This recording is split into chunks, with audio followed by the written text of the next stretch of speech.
This is Ollie Robinson on the often unmentioned part of Bazball. What happens when it doesn't work? At the first signs of failing, England fans and media are already questioning Bazball. And that won't be surprising to anyone at all, because for a generation of English cricket fans, expecting the worst was kind of how they followed the game.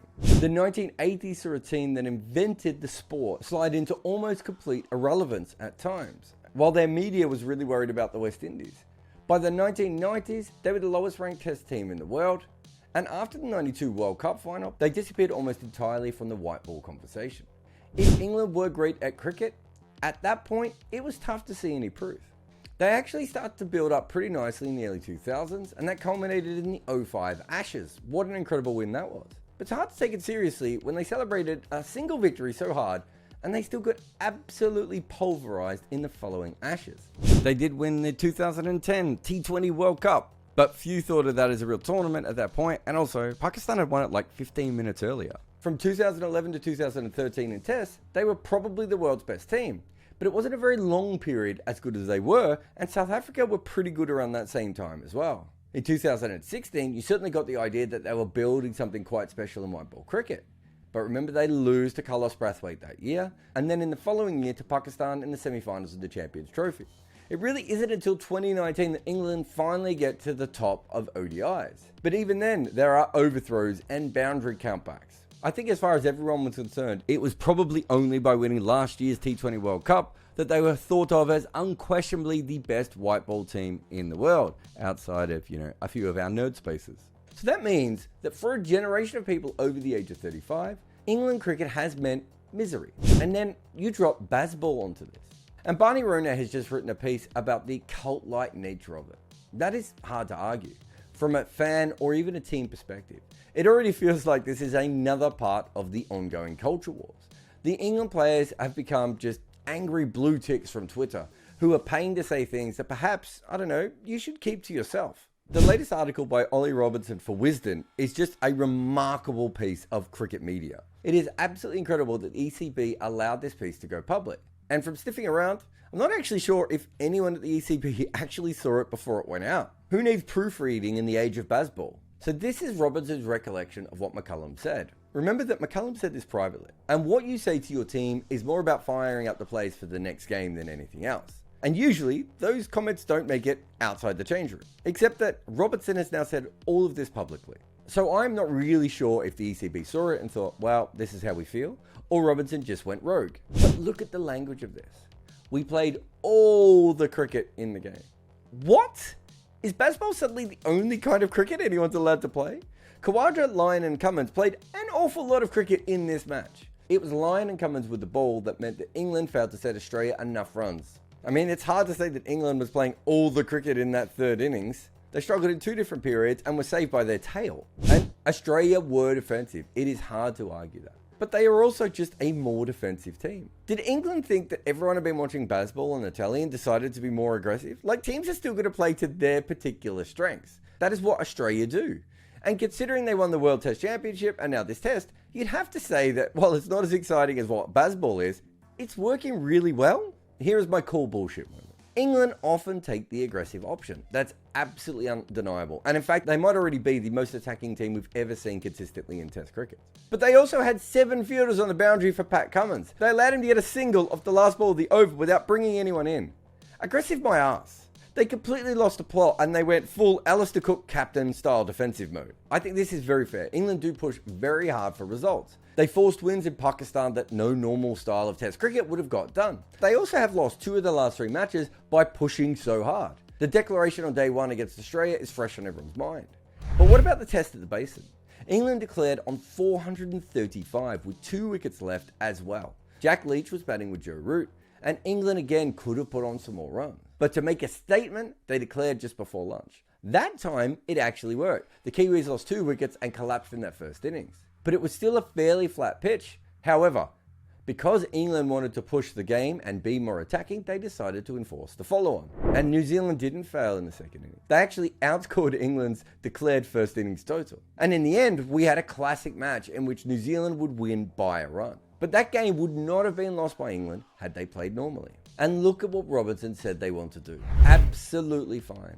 Both of these last losses have been crackers. They also gave us the incredible chases against New Zealand and India at home last summer, plus whatever the hell went on in Pakistan. They are absolutely, without question, winning the entertainment stakes, even in their losses. But the method they are using to change their cricket has also led to them losing their 2 last major tests. But also, there is this shared illusion that comes from Bazball at the moment. Like, take this from Robinson. Remember that Ben Stokes asked for flat tracks. That wasn't by accident. He knew that was England's best chance. When the pitch did have movement, England looked as sloppy as hell against Australia, whether it be Boland's wobble ball or Cummins' swing. Right at the moment, England is still putting on a united front.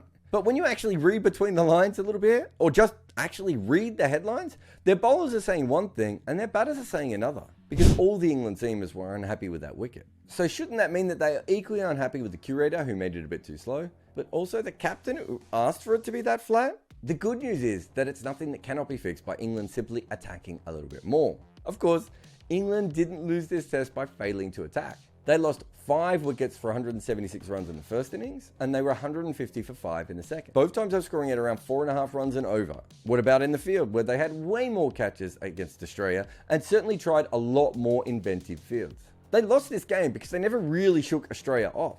England were always in front, but they never killed the match. I think England played better in this game, and they should be confident going forward. However, Australia basically had Khawaja, Cummins, Lyon and Carey at near their best in this game, and no one else. How many games will Australia only have 4 players do well in a test? And England couldn't beat 4 men? The bravado and confidence is great, and it's actually part of being a top-level athlete, of believing you can do anything. And many teams have lost tests while playing the better cricket. I think this is a much better headspace than thinking the series is over, or that they let one get away. But England are treating this like the only thing they did wrong is not attack more. They made heaps of mistakes in this game, as did Australia. But the way England talks about Bazball at the moment, you would have to say it's almost like it does not allow you to actually admit you made a mistake, or that you have learnt from your mistake, which is kind of how all society works. But there is also this other thing happening at the moment, that England are also Bazballing the press. A normal response is, we played well, but we couldn't get over the line. And this Donald Trump Bazball style is to claim that you've won even when you didn't. There are times when you look at what England are doing at the moment and you wonder if it is about winning or entertaining or just proving that Bazball works. They're like someone in a pyramid scheme who buys a boat so that everyone knows the money is rolling in. And what I find weirdest about this is, I have talked so much about how clever Bazball is, the key tenets of the cricket side of it. And of course we already know that England have won a lot of tests trying this method. But things do change. Like, everyone has seen it now. It is not as surprising. New Zealand and Australia have brought their keepers up to the stumps. Australia played against England with incredible patience, waiting for England to make mistakes by over-attacking at times. England also had to order a special wicket just to give themselves an advantage.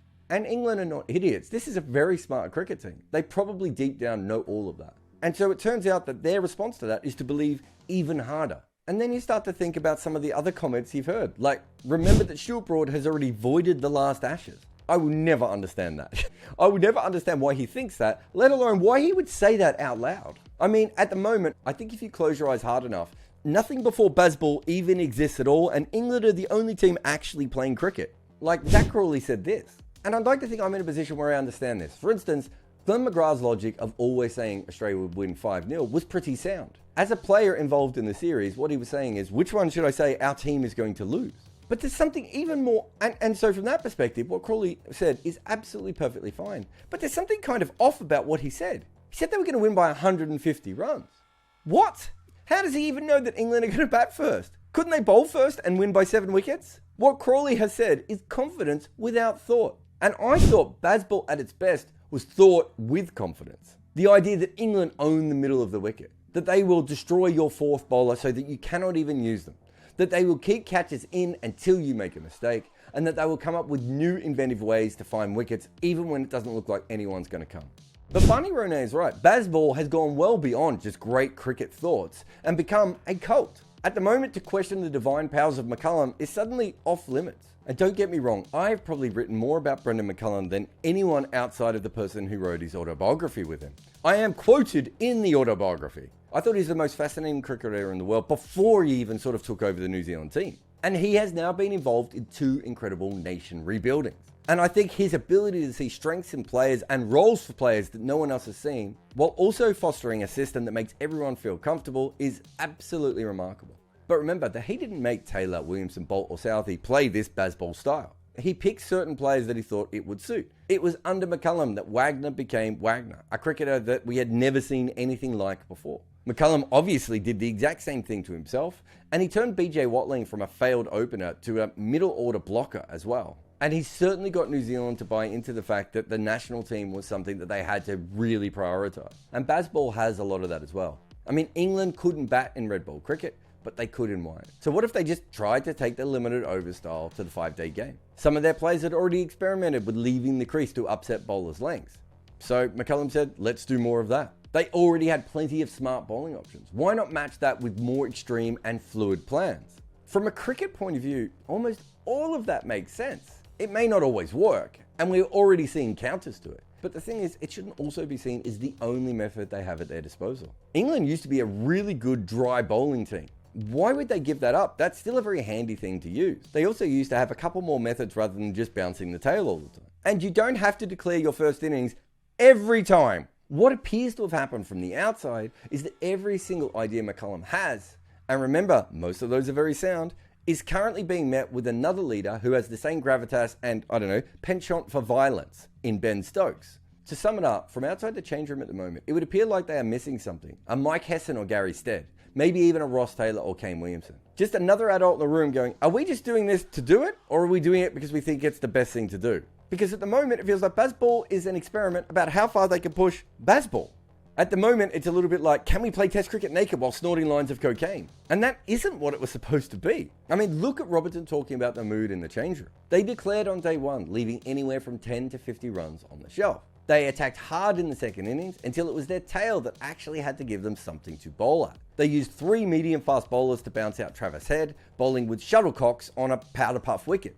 They kept 4 slips in longer than Australia kept in 2. They scored at 5 runs and over with 3 sweepers out from ball 1. Their problem was not under-attacking. And it feels like Bazball is no longer a team philosophy that changed their cricket, but now actually part of their identity. And if Robinson's column is to be believed, their team meetings now feel more like people chanting in tongues than anything to do with cricket. In England, your new choices are either Bazball or not a real cricketer. How can that be the case? Yet, there are already dissenters around the fringe of Bazball. And I'm not just talking about the bowlers who might be complaining about the pitch.